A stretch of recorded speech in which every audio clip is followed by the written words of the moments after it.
Okay, great. Thank you so much for coming out. Today we're here to speak about the incident at the West Potomac High School. Today's speaking will be the Superintendent of Fairfax County Public Schools, Dr. Reed, and Fairfax County Police Department Chief Davis. Speaking with them today will be Major Elizabeth Melendez with our Major Crimes Bureau and the Chief Safety and Security Officer of Fairfax County Public Schools, Brian Lambert. We're going to go to Major Melendez. Good afternoon. Today at about 9:40 a.m. in the morning at West Potomac High School, 3 students got into a physical fight, inside the school. And one 16-year-old victim, a student, was stabbed. The school resource officer at the school was with the victim within seconds, and additional officers were on scene within minutes. A 15-year-old suspect has been taken into custody, and at this time there are absolutely no suspects outstanding. He will be charged with malicious wounding. The victim was transported to a local hospital with life-threatening injuries, and their injuries have now been downgraded to stable condition.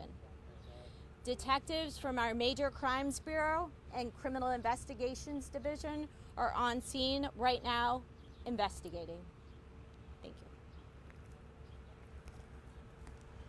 Thanks, Major, and I anticipate you all have a lot of questions. As Dr. Reed and I were walking up here, we're constantly fielding phone calls from concerned parents and community members, elected officials, and so many others who are as shocked as we are to be standing here today describing a stabbing that occurred inside of one of our schools involving 2 students. Like Major Melendez said, the good news is that the stabber, the perpetrator, the assailant, is in custody. It's sad that he is 15, but we're working through the circumstances of his involvement as well as the involvement of others in this very active criminal investigation. The knife has been recovered. Like always, Dr. Reed and her team and her security staff and her principal and administrators, faculty, coaches, everyone involved here at West Potomac High School acted with a sense of relentless urgency when this incident occurred to protect our students. Our detectives and our patrol officers arrived very quickly, stabilized the scene. Again, we have recovered a knife. The assailant and the victim are known to each other. They know each other. We're working out the circumstances of that relationship, and when we have that information with a degree of certainty, we will share that.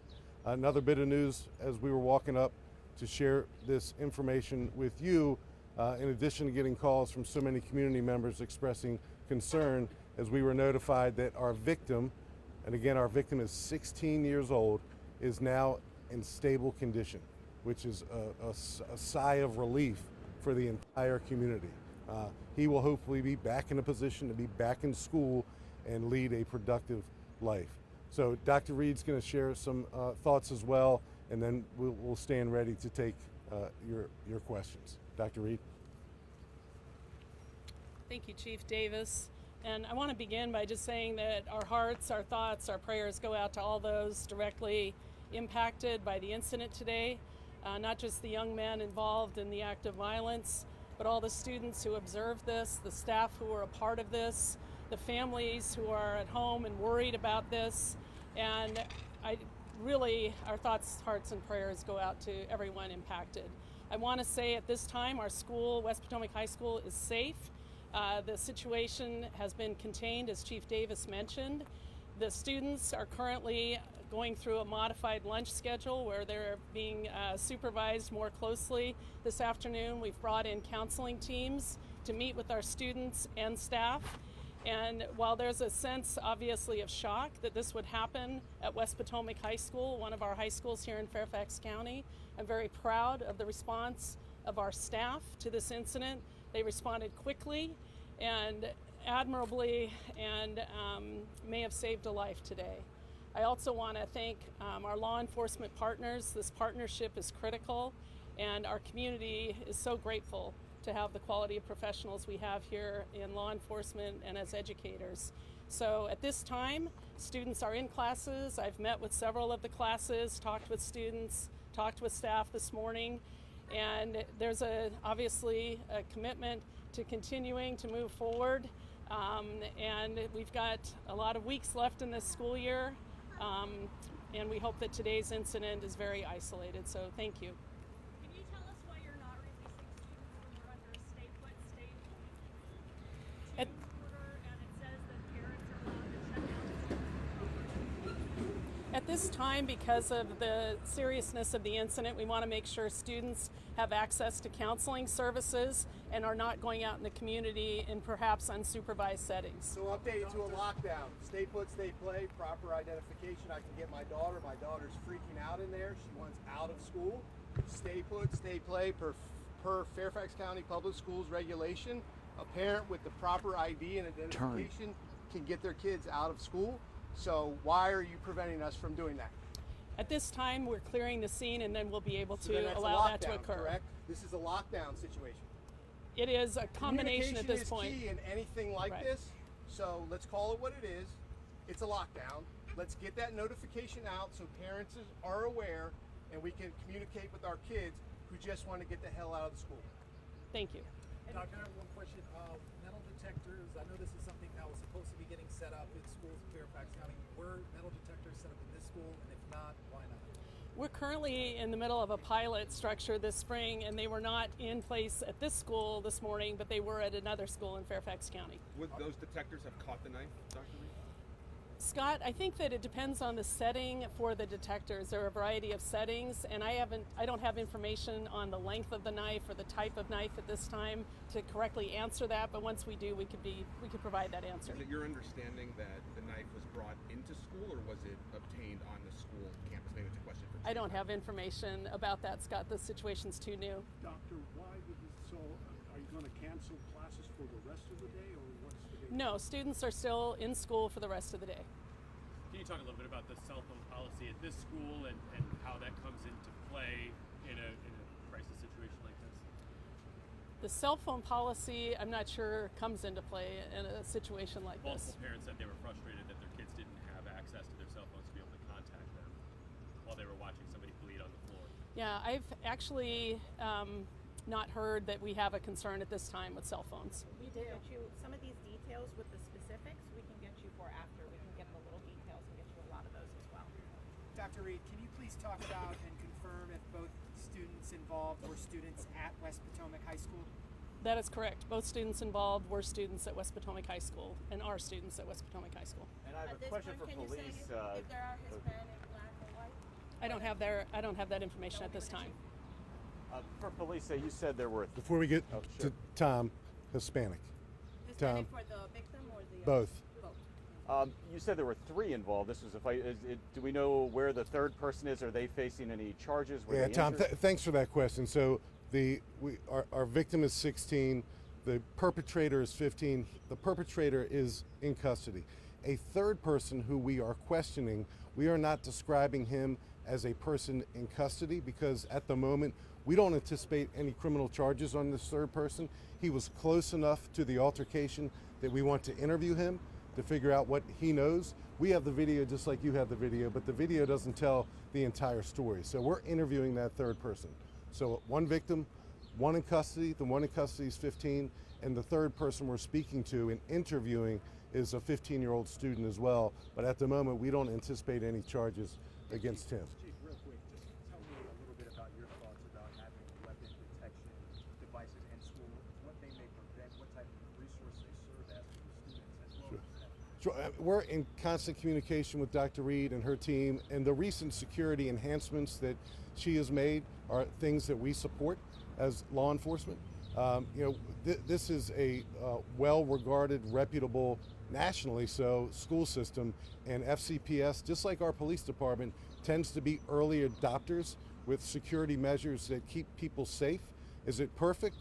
No, it's not perfect, but I think the community supports FCPS in their efforts to enhance community, and I know the police department does as well.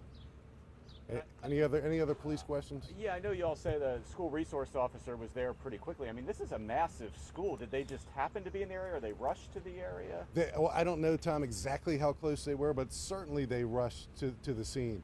And I think sometimes at on-scene press conferences like this, we thank the faculty and the staff and Dr. Reed's team, and we thank the cops. But undoubtedly there were probably some students as well who acted in a way that may have saved lives too. So for the students who had to endure this today, it's tough. They're teenagers, they're kids, they need their parents, they want to talk to their parents. I understand that. You're going to get to speak to your loved ones, but their presence at such a traumatic scene like this is worthy of our attention, and undoubtedly it's going to be worthy of our praise as well, because no doubt in my mind some of them acted bravely as well.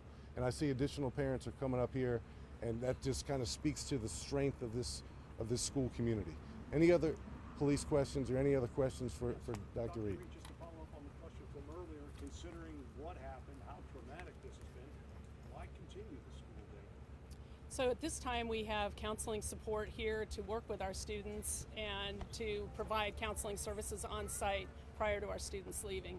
And to answer the gentleman's question too, our decision around the stay put inside, it's also a crime scene. And so we also have to take direction from law enforcement in terms of the use of certain parts of the building. So when are we going to be able to get our kids out of school? That's why we're here. Good news is victim isn't stable. That's great news. The potential stabber is in custody. School is safe as we stand now, correct? Yes, sir. Why can't I check out my daughter from school right now? That's all I care about, because there's multiple victims in this, and my daughter is one because she witnessed this. She's telling me, Dad, get me out of here. If everything is safe, like you're saying, I have ID, why can't I check my daughter out of school right now? So I'm going to share that the paramount responsibility of our leadership team is to make sure that our campus is safe at this moment. They're also making sure that our 4 lunch periods happen in a calm and orderly and safe manner. I don't hear about lunch right now. Like, you're worried about lunch. I guarantee they don't I can care check about my lunch. daughter out yesterday during lunch. As soon I want as to check my daughter out. Why can't I? If you can let me finish, as soon as the administrative staff is not focused on the current students in front of them, they're going to be able to have an orderly dismissal before school ends for parents that want to have their students. But they do need to take care of first things That's not an first. acceptable answer. So any more questions? And I just want to add to the collaborative nature of some of these real-time decisions, and they're tough decisions. A lot of emotions are swirling around, not only outside the school where we are, but inside the school as well.